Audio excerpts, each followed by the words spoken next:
Good evening, and this is a continuation of the Board of Selectmen meeting for April 10th. The last hour, the selectmen were going through Springtown meeting articles, and now we will begin with the agenda items.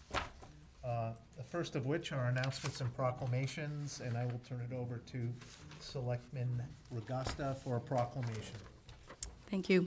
This is a Girl Scout Gold Award proclamation that was awarded to Girl Scout Catherine Hurwitz. Whereas the Girl Scout Gold Award is the highest award a Girl Scout senior or ambassador can earn. It stands for excellence in leadership among those who earn it. It focuses on interest and personal journey through leadership skills, career explorations, reflection, and advocacy. And whereas Catherine Hurwitz has earned the Girl Scout Gold Award in 2018, the highest award that a Girl Scout may earn, and whereas Catherine Hurwitz has made an exemplary contribution to her community through her Gold Award project, working 110 plus hours, focusing on community writing by highlighting the different genres through a series of 6 non-consecutive weeks of author presentations, workshops, and open mic nights. And whereas Catherine Hurwitz, with a team, filmed English teachers speaking about writing techniques, which is on YouTube and which will be used in the future for interactive programs at the elementary schools and essay writing workshops geared for middle school. And whereas Catherine Hurwitz has displayed the highest ideals of character, conduct, leadership, and commitment to her community with her involvement in numerous volunteer programs and various activities. Now, therefore, we, the Walpole Board of Selectmen, congratulate Catherine Hurwitz for her solid and continuous record of accomplishment and contribution to the service of the town of Walpole, and in particular commend her for her attainment of the highest honor, the Girl Scout Gold Award. The board further extends to her their best wishes for continued happiness and success. How terrific is that? So moved. Do I have a second? Second. Motion to sign the proclamation. All in favor? Aye. 500. What a terrific accomplishment. I wish she was here. She's a wonderful girl. Unbelievable. 2 other announcements since our last meeting. I did want to thank the Friends of the Walpole Elders, Mark Gallivan, and the Council on Aging Working Group, the Council on Aging South Street Ambassador Cliff Snuffer, and Rich McCarthy for an outstanding event at Walpole Country Club to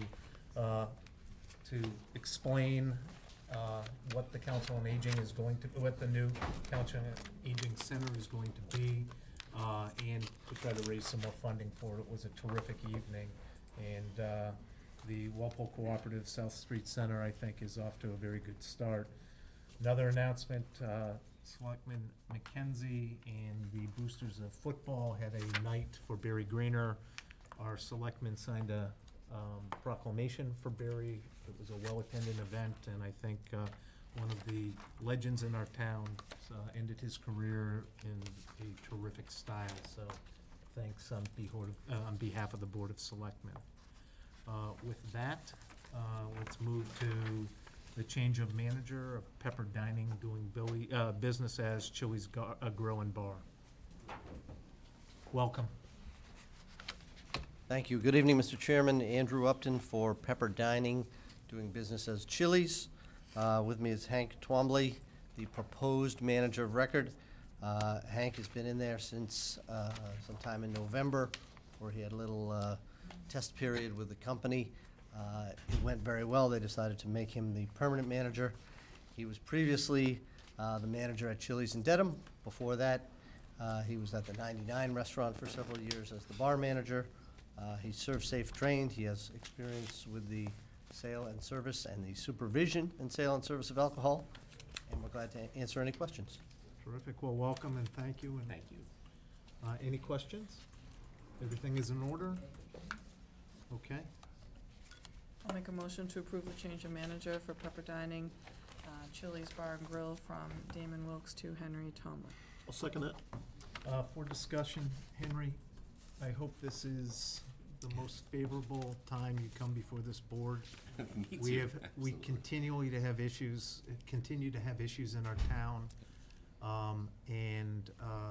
Please do not come before this board, because you were caught serving an underage drinker.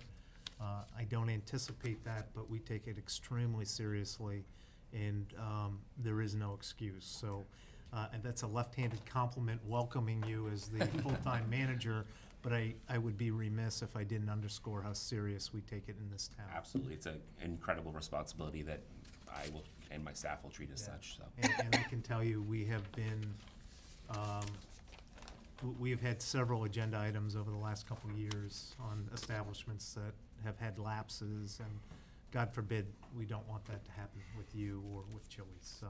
I agree, I appreciate have the a- opportunity. Motion and a second, all in favor? Aye. 500, welcome aboard and good luck. Thank you so much. Thank you very much. Thank you. Is Mary Ellen House here? Come on up, please.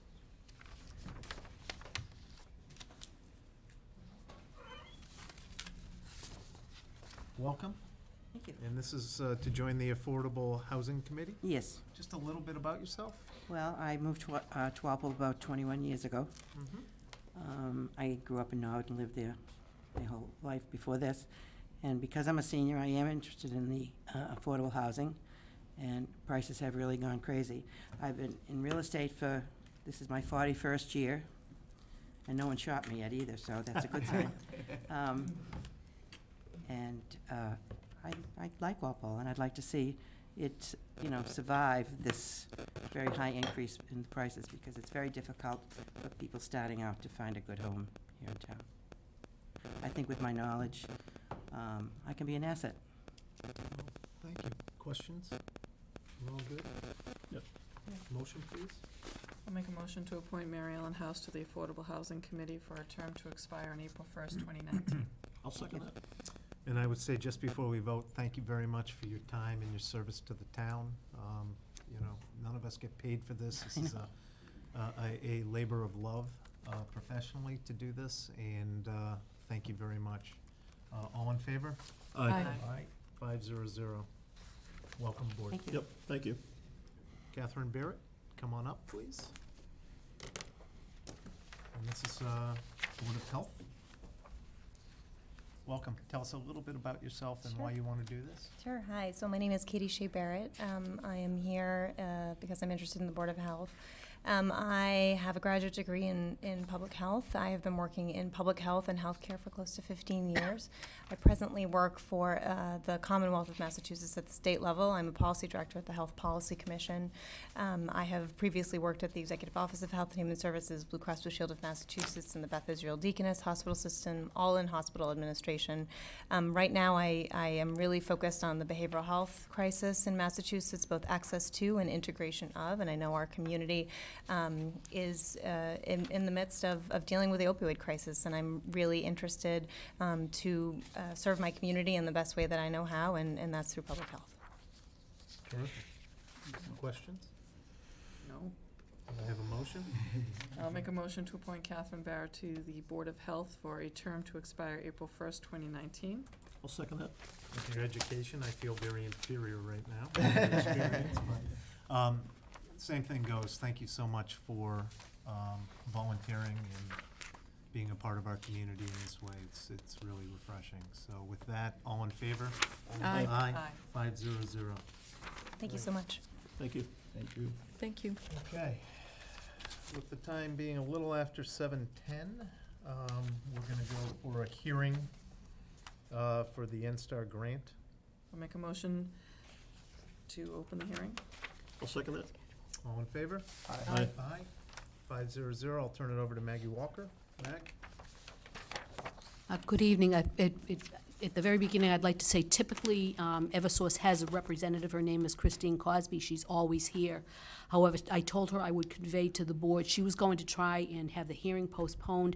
She had a death in the family over the weekend, and the services are today. And I told her before you put it off because this service is for, and we'll explain when we get into it. I said, let me see if I can just explain to the board what happened. Normally, she would have been here, and all her Oh, people. she's terrific, she's been here for And all her everything. people Right. are at other meetings. She couldn't get anybody to cover. That's fine, and if you feel confident, I mean, This is we pretty would- basic. We would look to you for your expert counsel anyway, so this is fine by me, so please continue. Basically, this, the construction of the Liberty Place, the Liberty Village apartments and retail at the intersection of East Street and Elm Street is behind the building that the service is for. And their service to that building, to I believe it's the 7 West Street building, comes off the back. And because the construction is going on at that site, that in order to continue electric service, they have to run conduit to a vault out in front. This hearing is only for the granted location, I believe it's, Cindy, 19 feet of conduit. It's not for the street opening permit portion of it yet. They wanted to see how the granted location went, and then the next step will be to apply for the street opening permit. And you're fine with this, Maggie? Yes. The only comment that I had in this, the comments that I made to the board was that when we go out for the street opening permit, we need to walk the site anyway, but we just have to coordinate where street signs are. Their street opening permit will involve a hearing with this board because I believe at least a sidewalk is still under moratorium. Mr. Chairman, Jerry LaRusso stopped in, he's the developer of the site, said if in any way the street is disturbed, he's willing to take it up and redo the whole thing, because he understands that was part of the downtown redo a few years ago, and he's been really good to work with so far. Terrific. Any questions? Anybody in the audience have questions or comments? So, just a quick question. So does this go under private property, or? I believe it's coming from private property under the sidewalk into a vault that's in the street. And then under someone else's property to get back to their property? No, what it is the building, I believe it's 7 West Street, that white building across the front, that's in front of where Liberty Village is going to be built. Okay. Herb Lewis. The service for that building comes off the back, but because the construction's out back, they now have to put it out the front, come down the front from the corner on their private property, under the sidewalk, into the vault in the street. Okay, so that's just to service That building, yes, 7 West Street, okay. yes. So it's not to service the No, back no. property. That will No. be coming from. Because I believe currently it goes through the back and out to Glenwood Avenue, but the constructions, they can't start all the construction until they relocate the electric service to the front. Okay, yeah, I actually, so there's a series of poles that go up Glenwood to the back of those properties, and that's where it was coming from? It was coming off, I believe, they set off the back off of Glenwood, so it's coming off, there was an easement that's being extinguished, I believe is what's happening. Yes, okay. Great. Okay. Motion to close the public hearing? So moved. Second. All in favor? Aye. 500. And then a motion to approve the request. I'll make a motion to approve the request from NSTAR Electric for a grant of location to install approximately 19 feet of conduit in West Street, subject to the conditions set forth in the town engineer's memo dated March 20th, 2018. I'll second that. Any further discussion? All in favor? Aye. 500. Thank you, and you will shortly see coming forward in one of the next meetings, a petition for street opening permit moratorium. Terrific. Thank you. Maggie, as Thank you, always, Maggie. you do excellent work. Thank you. Okay. Motion to approve the request from Percival Brewing Company. I'll second that. Everything in order, Cindy? Yes, everything's in order, and they're going to pay for police detail. And are they gonna bring us samples?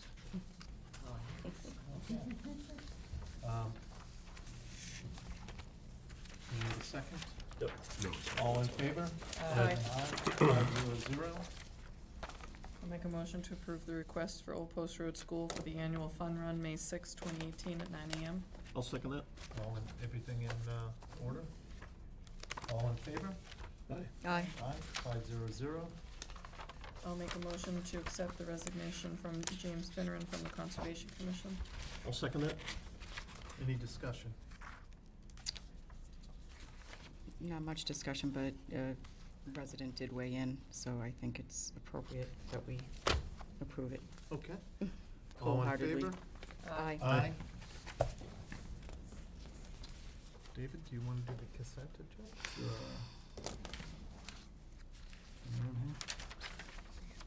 Following items will be voted as one.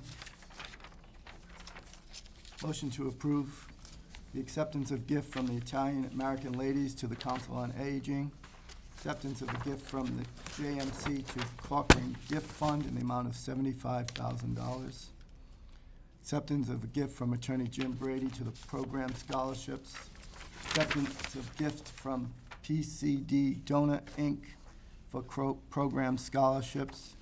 Acceptance of a gift from the Walpole Cooperative Bank to program scholarships in the amount of $5,000. And acceptance of gift from the Friends of St. Patrick program scholarships in the amount of $5,000. Second. All in favor? Aye. 5-0-0. I'll make a motion to approve the minutes of February 20th, 2018, and March 6th, 2018, and March 20th, 2018, with clerical corrections. I'll second that.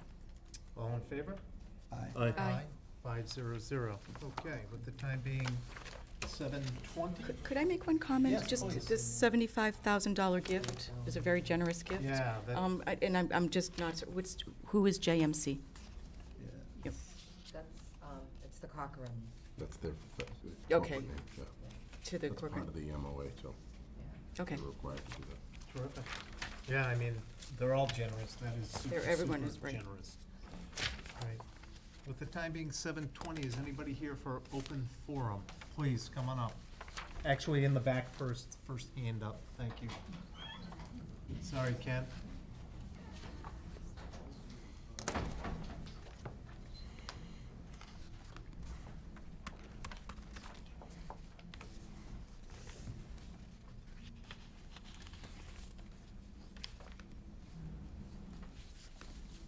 You could state your name and your address? Charles Hayes, 1354 North Street. Yep. I want to speak in regards to Article 39, the potential eminent domain of town purchasing to protect 1350 North Street from demolition. As far as the Just so approach you, of the just so you prop- know, we, because it's open forum, cannot comment on this at all. That's fine. And you have 3 minutes, and then we move on. Fine, too. Okay? My approach, brief Sure. prop.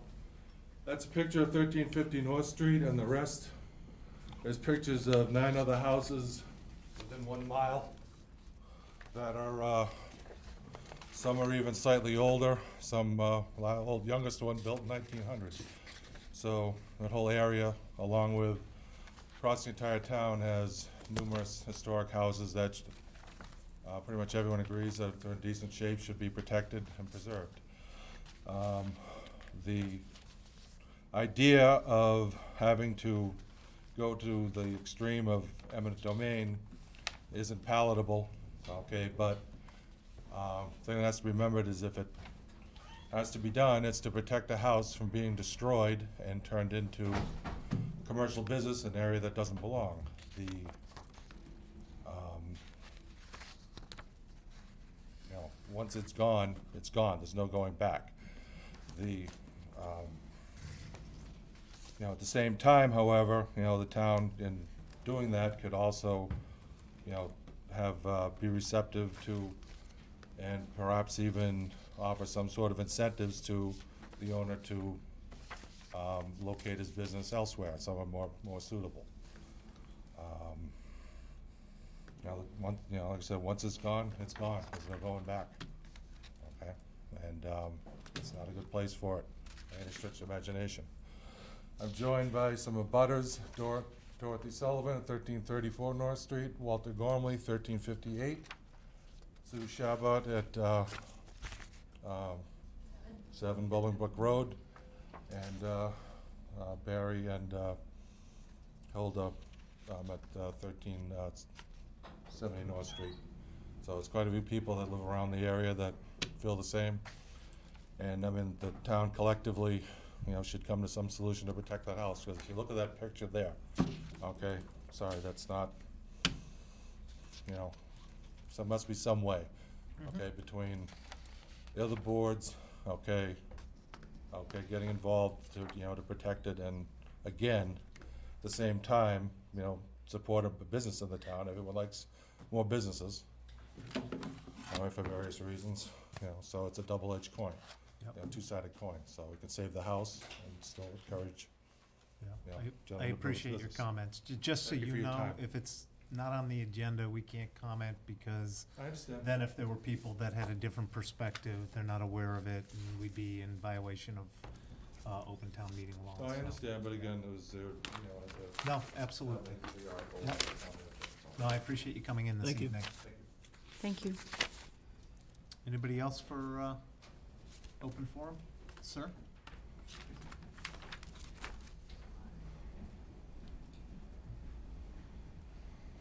Good evening, Mr. Chairman, Board. Thank you for the time. There's been recent discussions and some Name and concerns. address, please. Kenneth Southwood, RTM Precinct 5, 4 Neponset. This past week, there was some recent discussions about what is, for years, been ongoing discussions, negotiations, and conversations with the Kraft Group over parcels in South Walpole, and just various things. Something that the town should do. He is in the castle on the hill, the group. And I commend the Board of Selectmen. It's been said that over the years, there's been some, you know, some possibly terse moments between the town and the Kraft Group. What I would just like to ask the Board of Selectmen and the town is that we remember with the growth at any negotiations and the pending growth that will happen with Gillette Stadium, South Walpole, that we remember the infrastructure that we have down there. Summer Street itself is a dam. I've discussed the issues that Summer Street, we own the road. The dam that's underneath is privately owned. And the growth, pending growth with the train station and whatever goes on in the corner, most affected by Gillette Stadium, the events and everything, that we remember the infrastructure there and that we could possibly, you know, incorporate infrastructure needs of South Walpole into anything that we have going on. Years ago, Washington Street Extension was closed and underwent an emergency repair with cinder blocks. That itself is starting to deteriorate on the edges and will be in need of repair with the growth of the train station in Gillette Stadium in coming years, 15 years. I'm sure we'll have more people getting misplaced with dead-end traffic going down the Washington Street extension and turning around, affecting the neighbors, affecting the what is now a small opening for the Neponset River, but it's a piece of infrastructure in itself that will, in coming years, have to be looked at again, as will the Summer Street crossing. It is privately owned. If we could incorporate that private landowner into any discussions to possibly benefit him in the smaller business that he owns, you know, South Walpole is unique as a gateway to the community. It has a unique feel with the church, the small common, and it was an interesting and very fun discussion had over the weekend concerning negotiations. Some people were aware, some people weren't. This has been going on for years. He's our neighbor. We have to talk to him. He's the biggest, you know, he's in the castle. We're a small village in South Walpole. It makes sense to talk to him. Just that I'm asking here for myself and I'm sure many other people in South Walpole that we remember the infrastructure that is deteriorating. The T-crossing had some repairs, could be a little better, but we'll have to wait and see how the train progresses and things like that. Great. So that's it. Thank you very much. Thank you. We can't comment. No, but Jim, if we can have an update Sure. in another meeting. Sent, while he was talking, I sent Ken a note. Always willing to meet with you, Ken, to talk about that stuff, and I can provide you with an update. But if we can have it as an agenda item so Sure. we can discuss it. That'd be great. Okay. Town administrators report. Sure. It's a long one. Why don't we start with 6? Item 6, okay. So, over the last few days, I've been dealing with this issue relating to the circus that's set to come to Walpole April 11th and 12th. I've asked the police department, fire department, and David Norton to just be on hand in case you have any specific questions relating to this. At about 3 o'clock this afternoon, myself, Deputy McKenzie, Deputy Barry, Chief Bailey, and David Norton met with the Garden Brothers Circus and the owner of Rodman Arena. There was some issues with Rodman Arena. Specifically, they hadn't passed all their annual inspection. There was an issue with the seating capacity, whether or not it could hold a circus. We did not know if the state actually approved of the circus. And lastly, and most importantly, your board has not been presented with an entertainment license per Mass General Law, Chapter 140, Section 181, to authorize this type of use. I'm able to report that since that meeting, all the issues that were identified by Commissioner Norton were fixed and addressed over the last few days by the owner of Rodman Arena. The maximum seating capacity has been determined specifically by Commissioner Norton and Deputy Barry. They physically measured it themselves and determined the allowed capacity, which is just about 470 people. The state got back to Commissioner Norton. They basically said, if you're okay with authorizing this and they pass their inspections, then we would grant them the permit to have whatever animals they need to have there. So it's at your board right now. This is a last minute thing. Right. Your board, if you can grant this permit, I've outlined a motion, or you could simply say, Jim, it's really too late along in this process. So Well, let me, before we do anything, just let me be clear, under Massachusetts General Law, Chapter 38, 20B, even though it is not on the agenda, I am allowed to add an item that we were unaware of in any fashion prior to the posting of our agenda. So I will allow us to discuss it and vote on it this evening if that's what we want to do. I will open it with a very simple question that if this was a month ago and the paperwork was received in the shape that we received it today, would you be saying favorable action on this? I would be recommending You favorable action. would be recommending favorable action? Based upon my conversations with the public safety department heads, they're satisfied that the safety of the facility has been met, and it's safe in there as long as they don't exceed the 450 patrons. I mean, it's absolutely shameful that we're doing this last minute, but I also, I would also feel bad if you have patrons and our residents who have bought tickets and which we've already heard from some of them. That we wouldn't go forward, but that's 20% of this board, and I'll open it up to questions. Nancy?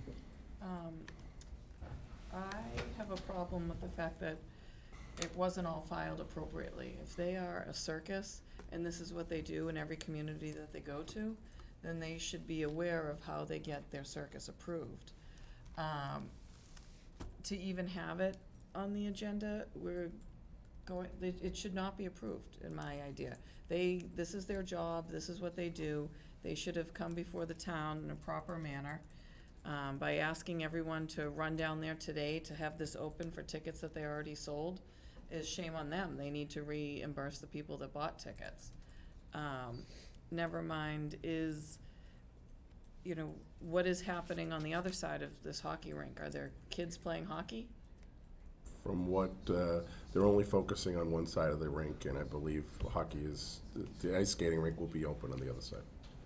So there's gonna be a circus on one side, which shares the common viewing area, and then kids still playing hockey on the other? And where are these animals gonna be on their off shifts? At the McKenzie household. Yeah, right. I mean, I find it completely inappropriate. I would feel that if you wanted to go about this, you approach the community earlier, you not have everybody, to me, I just wonder, what are we missing? We haven't, when was our last circus? 1976. 1976.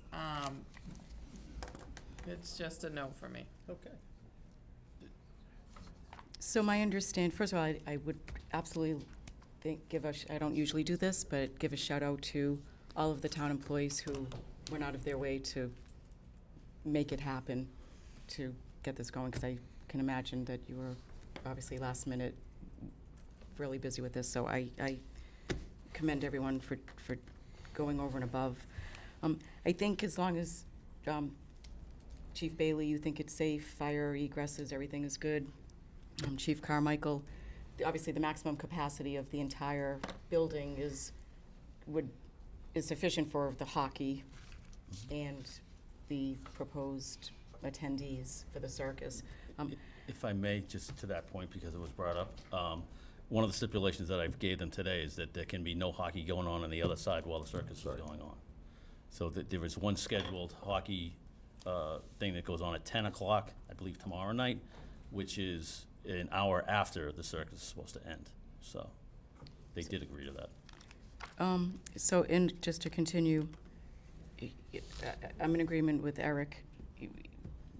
Setting aside I understand your point, Nancy, about last minute, that is somewhat distasteful.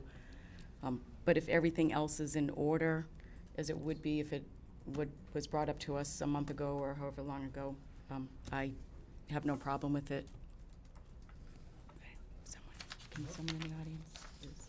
Yeah, so I guess I would come down on the same side as Eric. I think that, I don't like the fact that they tried to slip it in without anybody noticing, which is what it feels like.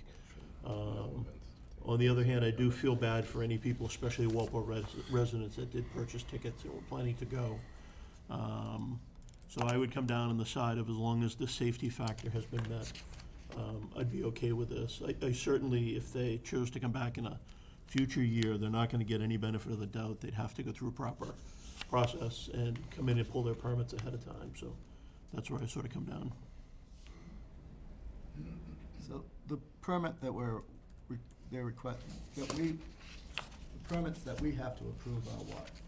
It's called, it's second to last page on the back. It's called the application for a one-day entertainment permit. The total cost is $5 per event, so it's they paid Cindy their $10 fee today. And it's any kind of entertainment. It could be live music, it could be It's the same application we use. a DJ too, right? And it's in a location, it's right on Route 1 in a very highly commercial area, no disruption to, certainly no more disruption than a concert or a football game. Or high school hockey. Exactly. And the state is going to has to license the animal acts themselves, is that what's going on? I defer to David on that one.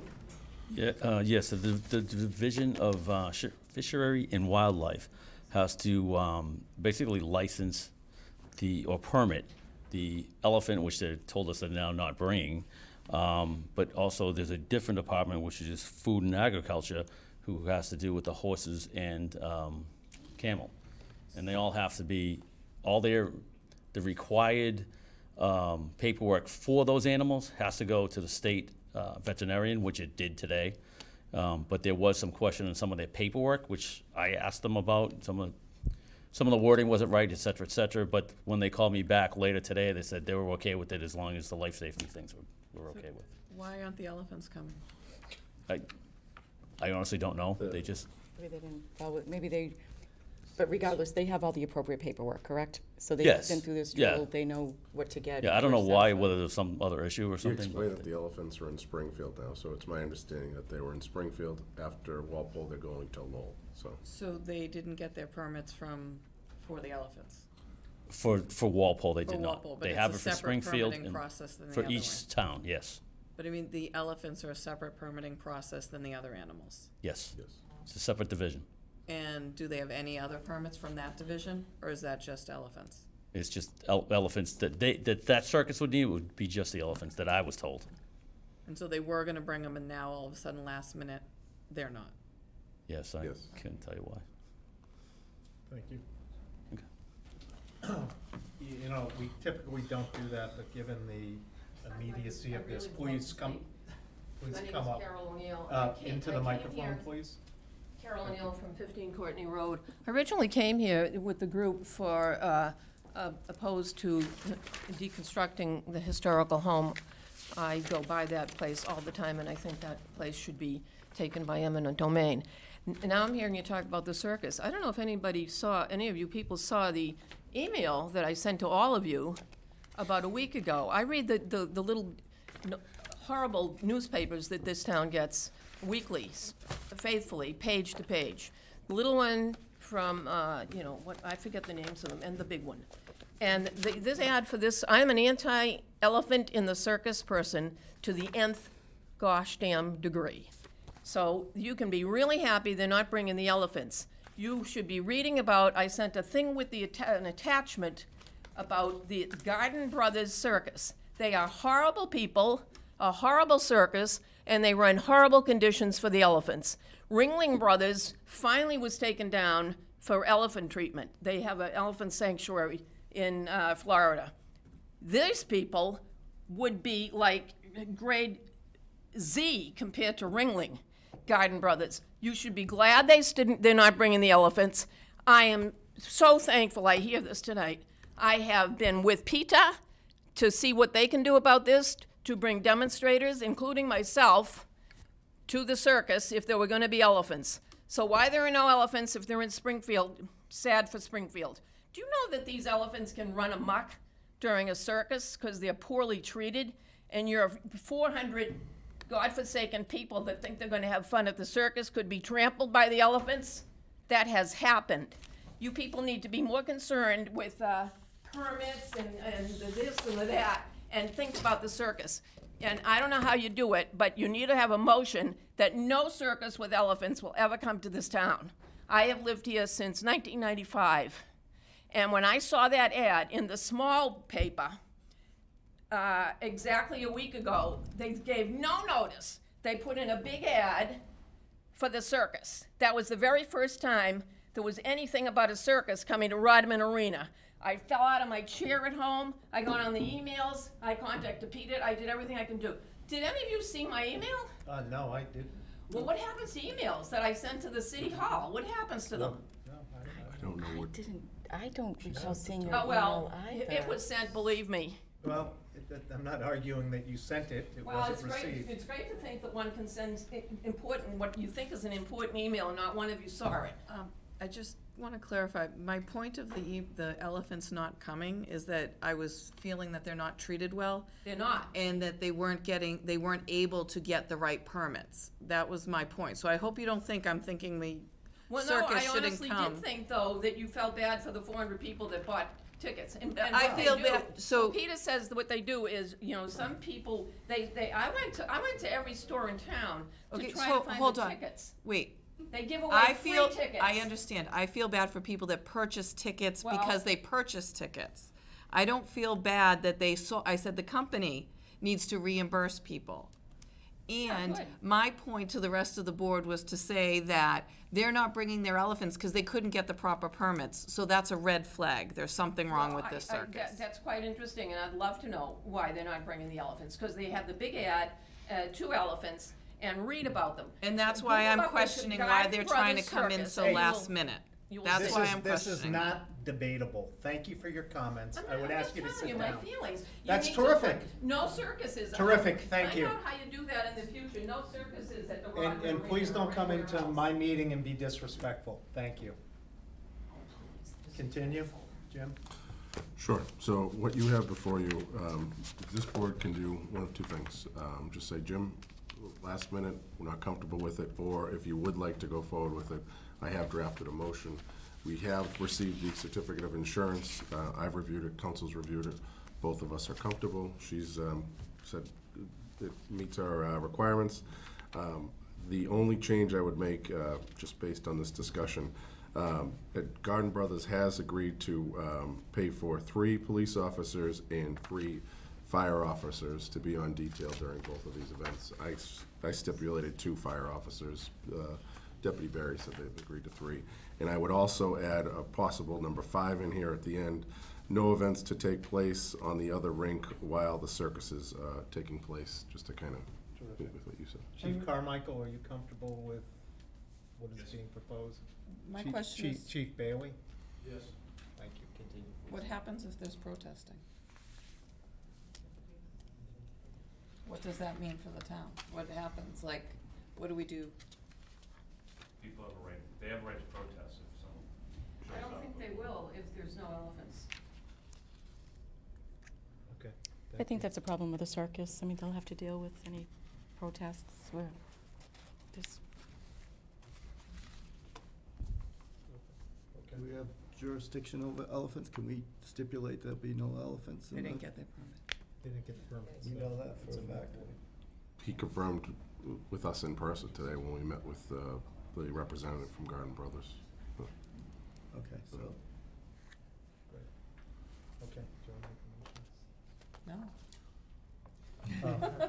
Make a motion and I'll second it. So we want to do all these points that are in here? I would just. So I'll make a motion that the Board of Selectmen approve the application for, just read it down and just change that and that. Board of Selectmen approve the application for, is it a 2-day license or 2 one-day licenses?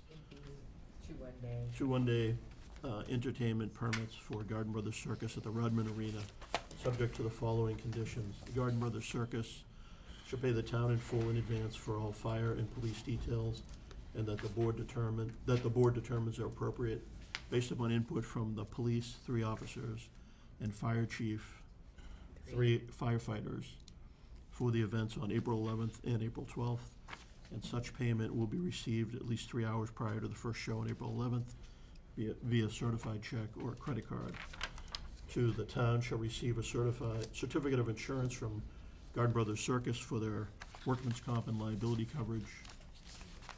3, the capacity at each of the show events shall not exceed 470 patrons.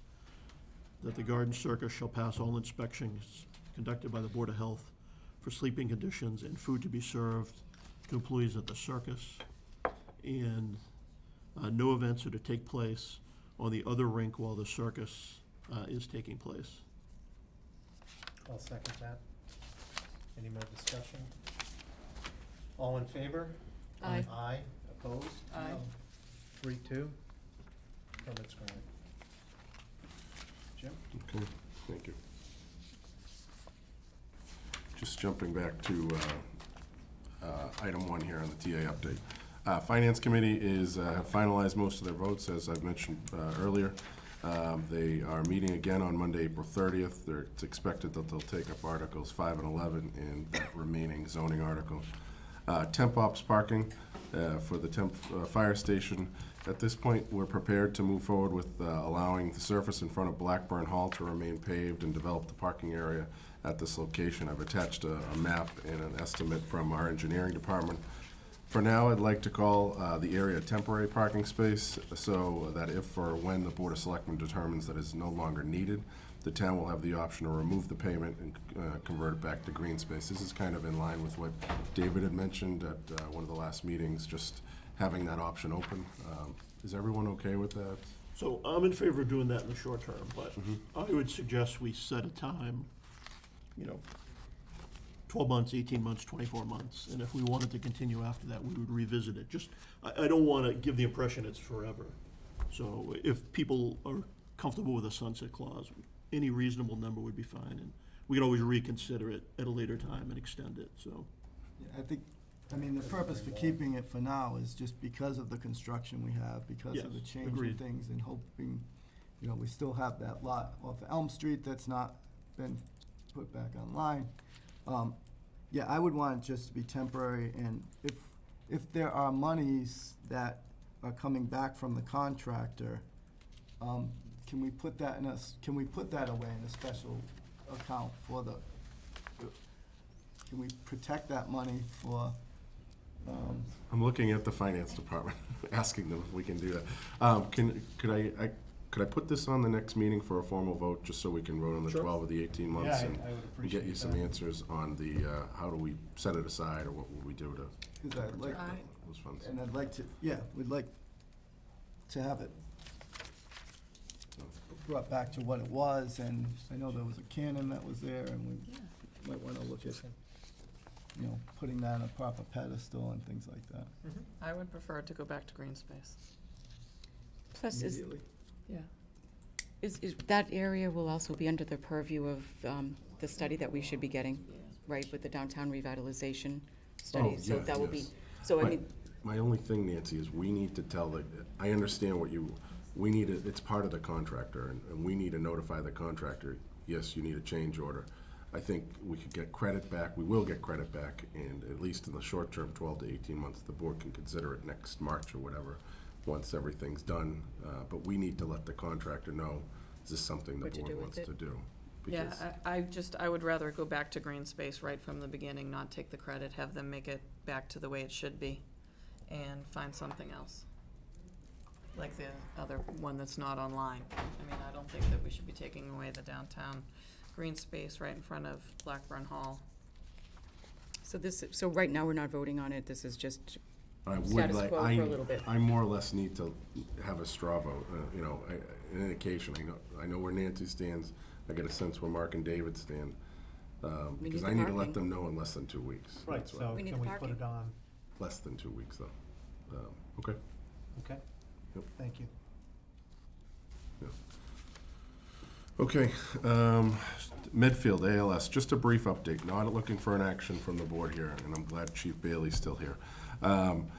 The chief and I had a meeting with the Westwood Town Administrator and the Westwood Fire Chief about 2 or 3 weeks ago, just the four of us in a room to talk about the situation in Medfield. If you don't know, Medfield is currently considering whether or not to provide an ALS service. They're going to town meeting in April with a proposal. Right now, they do not provide ALS. They did provide it through a private medical service. They no longer provide it through a private medical service. I believe that Westwood runs a majority of their ALS service down to Medfield. Walpole runs not quite as much as Westwood does. But after that meeting, the four of us kind of agreed that we can't continue to supplement Medfield ALS. We want to be a good neighbor. We want to stick to the agreement, the mutual aid agreement we have with all the surrounding towns. But Walpole and Westwood really are not getting anything in return for this service. We met with the Medfield Assistant TA and the Medfield Interim Fire Chief about a week or two ago. I explained this to them. They understood. They are just in a tough situation. If their town meeting votes to fund this or not to fund it, they're still going to take it up on an override ballot. I think it's an uphill, the sense I got is it's an uphill climb. We made it clear that we continue to be a good neighbor, but if their town votes not to provide ALS services, Westwood and Walpole will not supplement those services. Chief, am I missing anything? No, you're spot on. I have a question. Why is Medfield not going with their private ALS service? They actually received 2 proposals from private ALS services, and one proposal, correct me if I'm wrong, was for $850,000. The other one was for just about $895,000, and that was with them collecting all the receipts. So they take in the $850 or so and keep all the ambulance receipts, and Medfield couldn't afford that. So they provide EMS, but not ALS? BLS. Basic, BLS, yeah. Basic.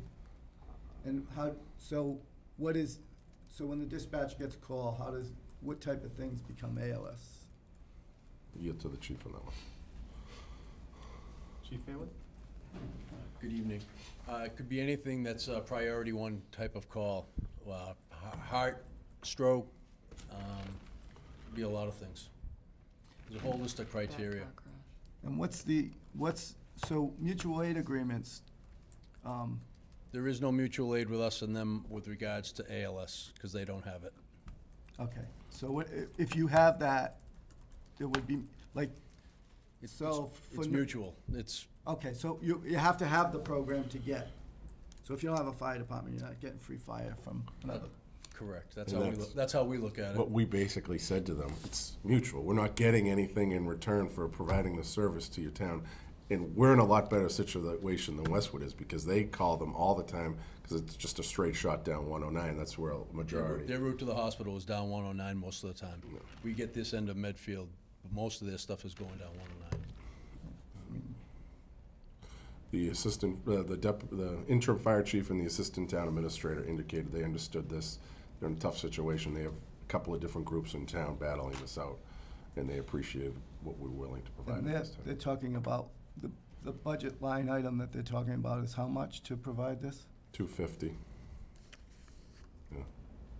That's their aspect of the override vote, and the assistant TA said she thought it was a tough challenge. I get that. If I could, I think there's one other important thing to note. So, of the calls that we do over there for ALS, we get 50% of what is collected after it's billed out. So of all the runs that we've done over there, we've only received about $7,000 for the 14 runs that we've done there since the first of the year. So Why don't we get half of it? Just Why don't we get that's 100%? the mutual aid agreement, is that it's 50% of what's collected. And so we're not, because we're intercepting with them. So we get part of it, they get part of it. It's not a fair system the way it currently is, so. And if something happens on Drury Lane, Medfield We're, can't come in. if we're, no.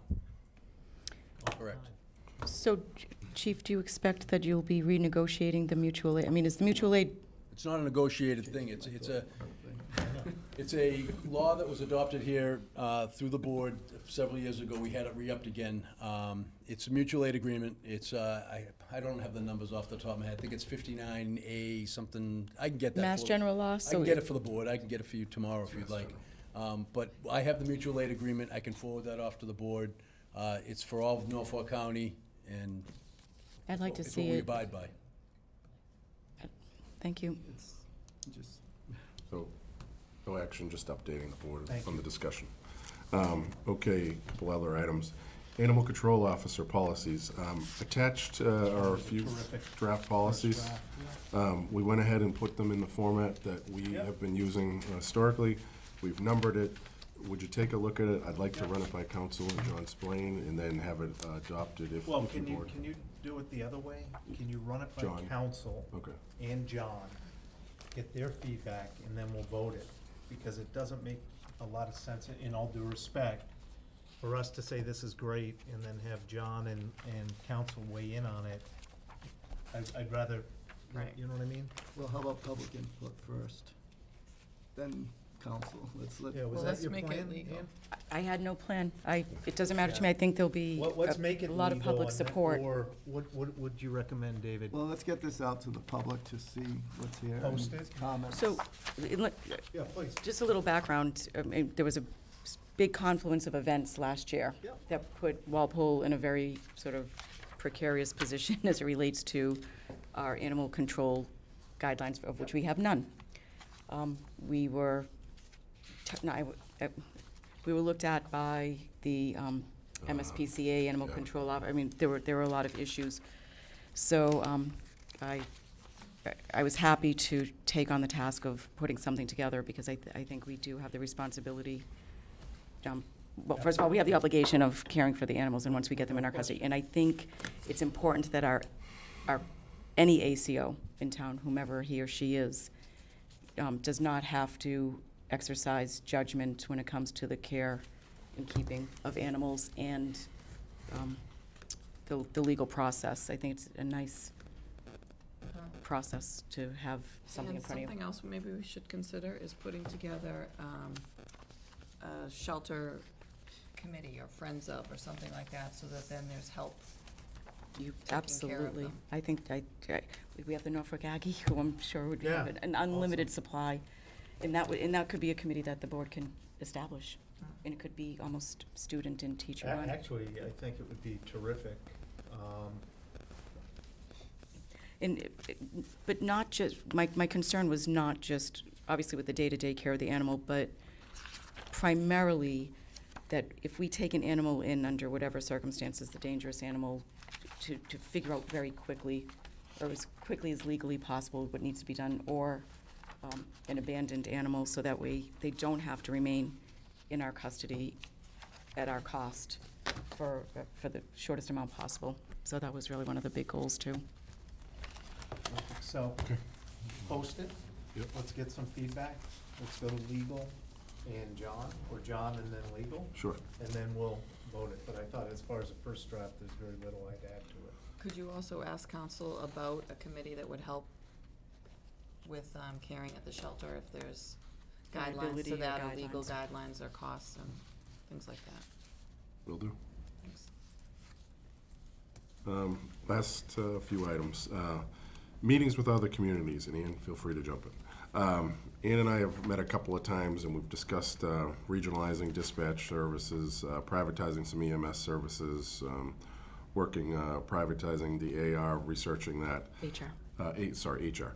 I've gone forward and drafted an RFP to hire a firm to come and review all functions of town government. I've just based it off of one of our previous ones. It's generic. We can get some more specific in that. But I want some guidance and direction on the board. Is this something that you guys are interested in pursuing? No. So I'm looking for some info from the board. What are your thoughts? So, history, 4 or 5 years ago, we invited every community around to come to Raphael's, and we sat down to talk about regionalizing opportunities. And, you know, there wasn't a huge need, or at least a huge, want or desire for contiguous towns, other than the things that we've already started to do over the last few years. But when, I'm just looking at least 2/3 of this is backwards. EMS services, I know we've kind of hinted around and talked about this, but there's not one piece of the people that live in this town should have to deal with, much like what Medfield's going through, decreasing their medical care and their availability for quality medical service. That would be going backwards. I mean, we live in Massachusetts. We live half an hour from the best hospitals in the country, and the response time for somebody having a heart attack, having a stroke, or living from a severe car accident is very important. And our services and having the EMS, BLS, ACLS ability right in our community, and with 8-minute call-outs, is the difference between living and dying. And I'm not willing to negotiate it with talking about my neighbors, my family, or anyone.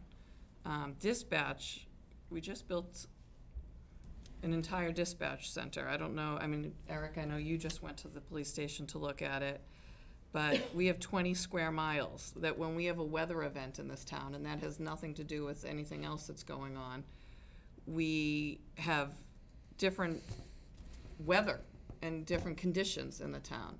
We're gonna send that to somewhere else. And when we talked to Medfield, was it that was gonna be doing one, or not Medfield, it was Westwood? Somebody had already kind of hooked in, but it was too much ground to cover.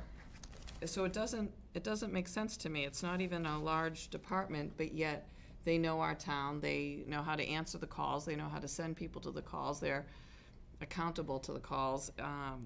It just doesn't really make sense to me that we're going to then send it to somewhere else. I mean, even when you look at the 911 system that was originally done, and then calls were getting dispatched out of Framingham, the reason that they're trying to upgrade that technology is because they were getting calls sent to wrong places. I mean, knowing the streets and things like that, to me, it doesn't make sense. The cost, I can't, again, public safety. Right. HR, privatizing, I don't really understand. We have a department of 1.5. I mean, I think we have enough people to warrant that when you look at what companies do. My view on this is, I have no issue doing the research. And if there is a cost savings without any downtick in the quality of service, it's worth taking a look at. But it's very difficult to even have a conversation without basic research being done. I will never compromise safety in this town to save $1, period.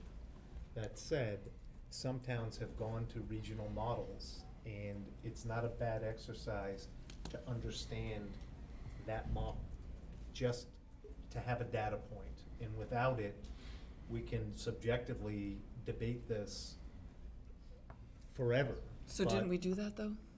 No, I don't feel as if we have debated this with fact. I think, you know, my personal view on this is, I will never compromise safety, period. And I think it's of interest on the towns that have gone this route to figure out, A, if safety was maintained, and it's tough, and I know the arguments, is it the same demographics, is it the same land mass, you know, I can go on forever with that, but it wouldn't be bad just to have gone through the exercise to understand the rationale, period. That doesn't mean we're gonna do anything, it's just not bad to have that information. That's just one perspective. Mark? Yeah, I would jump in. I mean, I really like local dispatching, because the dispatchers really get to know Walpole. Absolutely. They know the repeat people who have, you know, chronic issues. They understand the history. So I really like local dispatching, and don't really have an interest in looking at this point at regional dispatching. We did have a discussion years ago, and I don't remember how many years ago it was, but I was a selectman, so maybe 5 years 2013. ago. 2013. I'm also not interested at all in seeing the ambulance services, basic and advanced, privatized or outsourced. I think it's very important those stay in-house. Again, the same issue, you know, you have your local firefighters who are well-trained, they know the people, they know the town, they can provide the best service. Human resources, I'm not interested in seeing us try to privatize that. We have basically one person, or we're soon gonna have another person, but a person and a half. You know, somebody's gotta be here knowing the employees, the issues, what those things are. And I think we have that now, and I'd like to see that stay in-house. So I'd be against looking at any of these three alternatives.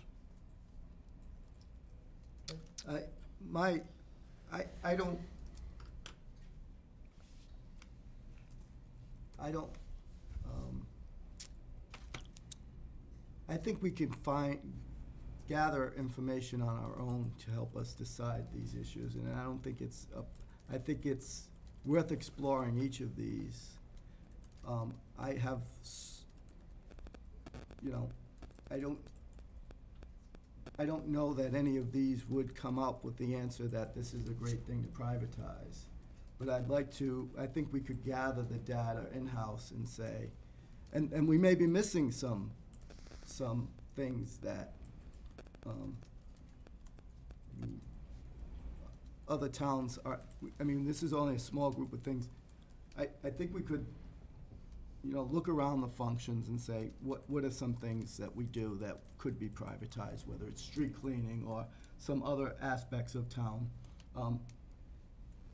You know, whether it's the water department or public works, those things we could look at. I don't think we should limit it to these things, but I also don't know that we really need, I mean, what we need to know to determine whether or not EMS would be good to privatize. We'd have, you know, look at how much would cost to privatize it, how much we'd lose in the revenues, compare the numbers, compare the quality of service. I mean, how many, you know, and I think we could do that in a reasonable way, and I think without having spent money to have an outside group do this. I think, you know, the chief can probably provide us with sufficient information.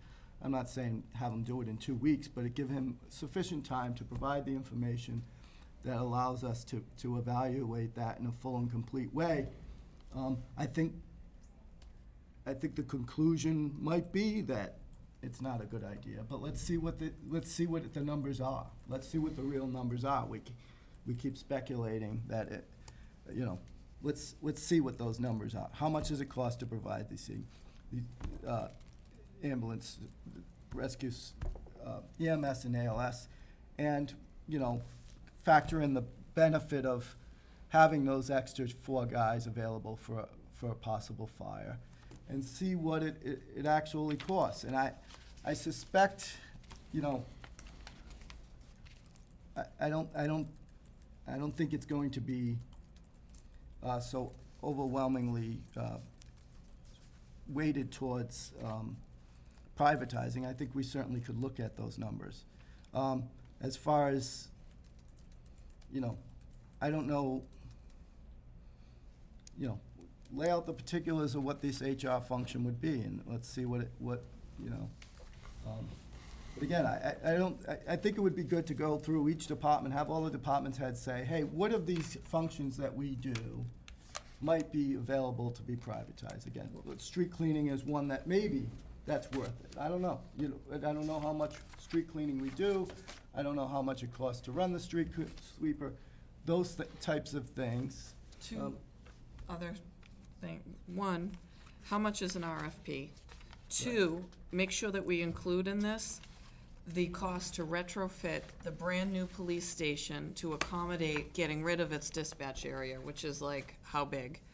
And then make sure that we include the price to retrofit and downsize the fire station that we have not even finished building. Well, it could Because be those are costs that are gonna have to be in there. However, it could be the other way around, that we do become the regional dispatch center, and then we get money from other places. Okay. So If it could be, but just saying, if No, it that's- is that, I just mean, make that's the other sure, possibility. we are looking at buildings that we have spent 20 years, 2 buildings, to bring us into the next 40 years, and we're now already talking about retrofitting them? No, we're not. It I mean, I don't. You're jumping to. Potentially. No, but the. Okay, and then how much potentially, you know, is this gonna cost, the RFP? That's a different question. I just feel like I am in a time warp and we're going backwards. Okay, well, you're entitled to the way you feel. So, I think one of the other things is, you know, it's the whole issue. It's just like charter review, you know. It's a hot button topic. We know we need to do a charter review. But when you really do a charter review, you've got to really take a look at everything. Should water and sewer be inside or outside? All those issues. This is the same kind of thing. If you start looking at things, my worry is that this is a really busy year in Walpole. You know, the police station just opened. It's going to take a huge amount of work to get it running smoothly and get everybody trained. Fire department is not yet open. You've hired a lot of new firefighters. You've got to get them through the training cycle. I like the concept of regionalization. I've lived in several different places where things were done at a county level. I would be in favor of, you know, maybe doing another Raphael's type meeting with the nearby towns and talking about areas where, you know, there could be some savings by combining with, you know, somebody local. But, you know, I really wouldn't want to see us do that in the short term, just because we have so much going on. You know, that may be a discussion for a workshop, you know, next year. But right now, I just think we've got too many balls in the air. And I don't want to see the chiefs distracted at this stage from what they have to do on a day-to-day basis while getting, you know, into and used to the new buildings and getting the buildings up to speed. So, as everyone on this board is aware, this has been something that's, that I've thought a lot about almost in the last 6 to 8 months. In the genesis is our skyrocketing costs in our budget, as I alluded to earlier in the town meeting. Our costs have risen almost 4% every single year. I don't think the town has a revenue problem. I think that it is our duty to the taxpayers of Walpole to look at cost efficiencies where we can. I think the RFP would be good as sort of a general big picture view of looking at where there could be cost savings in which functions. I selected functions that I thought lend themselves to privatization because they are large functions, or regionalization. With respect to, so I don't think the RFP needs to go out to have someone do the analysis for us as to meeting with towns who have privatized their EMS and asking why they did it, are they happy with it, the quality of the service. I've looked at RFPs for privatized EMS functions, and they have to provide the same services that the fire department currently offers. Anyways, that's something that I don't think we need the RFP for. That is something that we, as board members, can go out and meet, looking at best practices. What towns have done it, why they've done it, are they happy with it, do they regret doing it? With the regionalized dispatchers, same idea. I know that the town had looked at it back in 2013 before the Southeastern Massachusetts Regional Emergency Communication Center was established. It was in its infancy. I think it is just up and running now, and actually, philosophically, I agree. I like small-town dispatchers and keeping them close to home, but I don't think that that is sufficient. I think we need to look at options for cost savings, and I think since this new regional dispatch center is going to be located in Foxborough, it's right next door to us. I think we should explore meeting with the point people here and looking at the cost benefits for us to join or not join, compared to what not just our current budget is, but what does our future budget look like in terms of dispatch and the fire department? Because nothing's static, and at the rate everything's growing at 4%, the taxpayers are struggling. With respect to the HR, although we have 1.5, and soon to be 2 HR employees in town hall, my understanding is that there's an HR function for the school. They have 3 or 4 people upstairs, yes. Right. In the benefits coordinator position that you have put forward, would that be the benefits coordinator for the entire town or just for the municipal? For the entire town. Right. So, again, I think it is our responsibility to explore reasonable, sound options for cost savings to the extent that we can. No one's looking to sacrifice service, but how do we make a decision without even exploring it? I think we owe it to the taxpayers of Walpole. And I think this is just a start. I think the RFP would be a great mechanism to not just keep it to these 3 functions, but going forward sort of procedurally, I think that we should be meeting along with Chief Bailey and Chief Carmichael, with the respective people in these towns that have privatized their ambulance service, or in Foxborough, Norton, Eastern, who have regionalized their dispatch, and perhaps put out an RFP to an HR administrator. I gave you the names of some companies that do HR benefits coordination for huge companies. So I would think a town like Walpole, which has how many employees?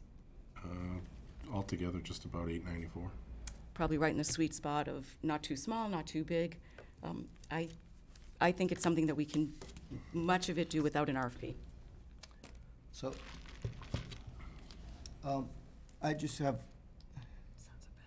what would the RFP say? Look at everything in town and tell us what could be regionalized? I just a little. What could be regionalized and or privatized, provide some recommendations. And then evaluate. Do a cost-benefit analysis. For each, see, I think. Go ahead. I'm just wondering, I mean, I wonder if rather than them going and saying, okay, well, regionalize, looking at things that we already know, I would like to find out areas where we think that there could be some savings, and then put it in the RFP rather than the whole town. Like, And Ann's list could be different than your list. Right, and it just. Or no list, or whatever. And I think as far as dispatching and EMS, I think those are things that we probably don't need, at this point, the RFP to look at. I think we can gather information in-house to make some decisions based on that. You know, if we put all the numbers together, compare what look at some of the bids for towns paying for these services, and figure it out. I think we probably we'd be able to gather enough information without any outside help. So I'm just not clear on how hiring the firm would help. Wasn't one of the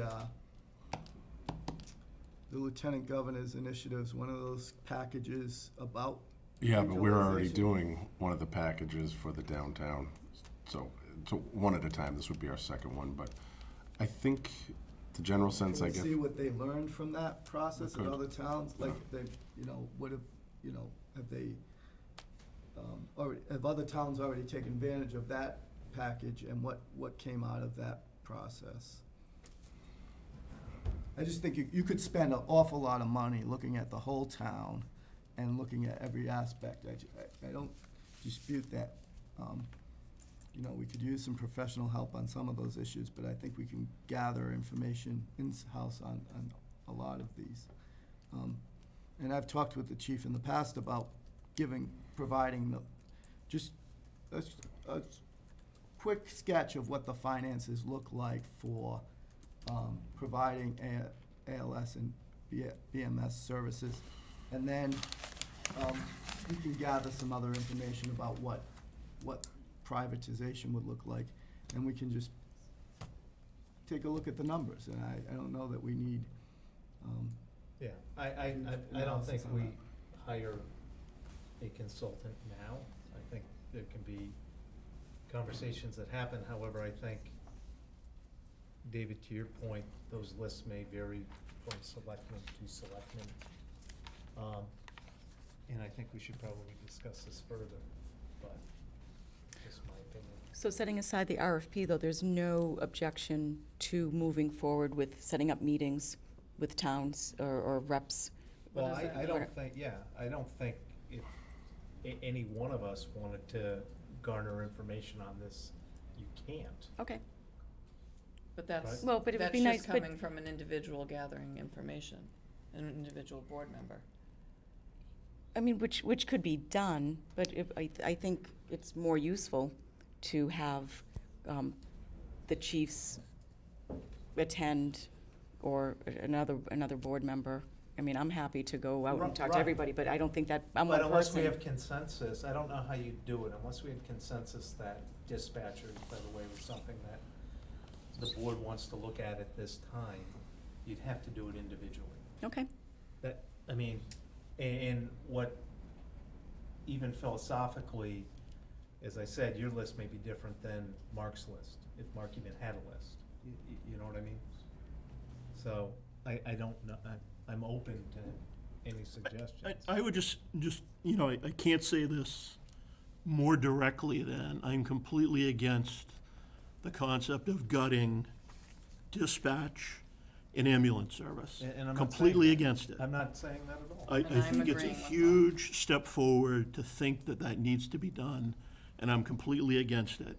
I'm against wasting time with the chiefs, taking a look at that issue. I understand regional dispatch is a concept that's sort of new. Is Foxborough even doing it yet? So, until somebody gets it up and running for several years and they understand what their real cost structure is, I don't even want to go down that path. And that was part of our discussion in 2013 or whatever that was, that, we can't really take a look at it until they get some of these things up and running, preferably with towns that are close to us where we could really see what happens. I think it's way too soon to look at dispatch, and I'm completely against that. I like local. And the same thing with ambulance service. I'm completely against going down that path. Even if it possibly, best case, could save us a couple of bucks. I'm too worried about the delivery of that service. It's one of the most important services that we offer. And I'm very against that whole concept. And I'm going to completely agree with Mark and mention the commitment of the past boards and town meeting members and citizens of this town that have invested the amount of money that they have in these new facilities and go to move them forward. It would be absolutely destroying all of that. There have been commitments from the last 10 to 15 years of boards and town meeting to move us in this direction. And to think that safety would not be compromised and not change I don't think we can make, shameful. I don't think we can make a determination without looking at, I mean, clearly I think other that we have looked municipalities at it. do I think we it. have made a decision. I think this town has decided in the past, and we've made the commitment, and I think it is backwards to go otherwise. I think that if you think differently, then that is your thought. I Well, think that we should move actually, this. the results of, the results of the 2013 study for the regionalization of the dispatchers was not about quality of service, but about cost. That was. And then this town made a commitment. I'm not willing to go And on and on about it. I don't think that the new facilities of the police and fire department preclude not having a dispatch function. I don't think that it would, again, I don't know, but I don't see how retrofitting even fits into this discussion. Have you seen the current Old Town Hall? I'm tired of this going under the rug and being kind of talked about and as Mark said, wasting Jim's time and other people's time. I think that there has been a strong commitment that has been laid out and is moving forward, and I think that this board does need to address it so that we can decide where we're going and where we're not. Well, And I think this board has a commitment to the taxpayers of Walpole to look for completely agree, and cost that's what I'm efficiencies talking where about. possible Okay. and without So, reducing Can I services. I'll just have my last say, if I can, sir. I think that as much information as we can gather about any issue is the best way to go. And while, you know, people have, I think, I suspect, and from my conversations with the chief, and from what I've seen for instance, what we're learning about Medfield, I suspect that, for instance, Medfield can provide ALS services for $250,000 more a year when they were paying $850,000 to a private company. So $850,000. Is that correct? Is that Yes, correct? and the private company keeps the receipts. And they were keeping the receipts. So I suspect that that if we were asked for that information to be provided for us, it would confirm that something about size, it may work for a large city department that has a 5 guy in a truck minimum manning requirement that isn't getting the benefit of the extra rescue guys. It may work for them, and it may just save them a lot of headaches. It may not. It probably. What I'm hearing from these numbers in Medfield, it probably doesn't work for us. I'd like to see the numbers. I'd like to make a decision based on all of the facts and all of the and considering whether or not it's a reduction of services, and considering whether or not we get the benefit of the 4 extra firefighters, laying that all out, and I think we probably end up with the same system we have, but I think it's worth looking at. And David. just because other,